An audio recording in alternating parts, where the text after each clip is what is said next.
Jean-Marie Perrier s'est emparé de son compte Instagram ce 17 janvier pour adresser un message à Françoise Hardy, à l'occasion de son anniversaire.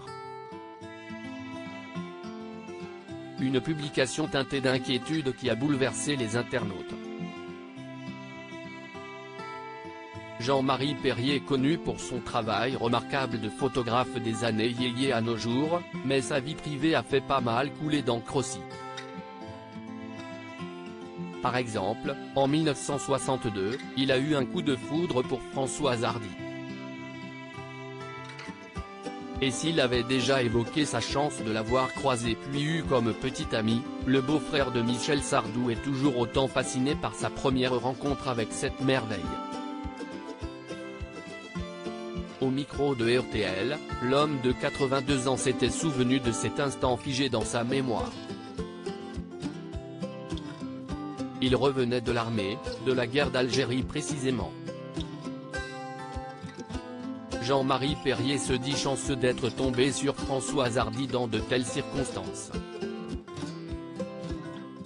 Et de révéler, elle vivait avec sa mère et sa sœur dans un appartement de 45 mètres carrés.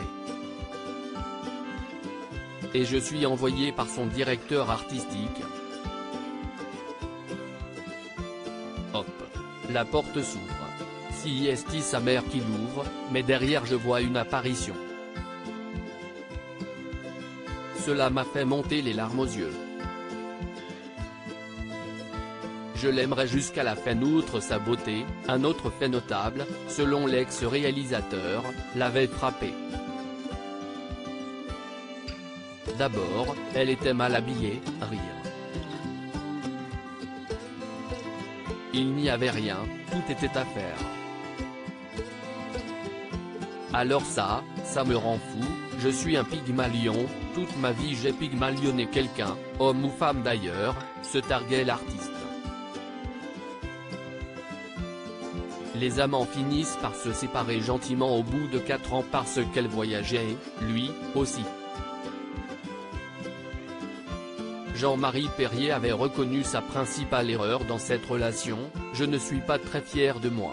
Je me suis trop occupé de son image et pas assez d'elle. C'était une jeune fille qui voulait qu'on se balade au bord de la mer, main dans la main.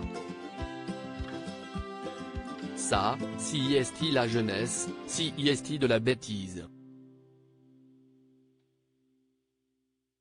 Mais ça n'a jamais bougé, je continue de la voir. Je l'aimerai jusqu'à la fin, admettait-il.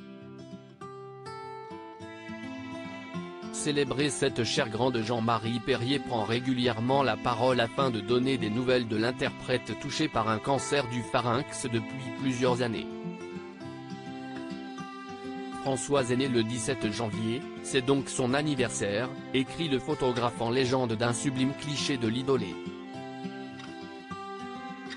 Vu la situation, les mots me semblent vains pour célébrer cette chère grande. Je me contenterai donc d'un signe de la main, complète l'artiste qui vit aujourd'hui dans sa maison dans l'Aveyron. Une publication qui a inquiété et à la fois beaucoup ému les internautes, nombreux à laisser des messages d'amour pour l'immense Françoise Hardy.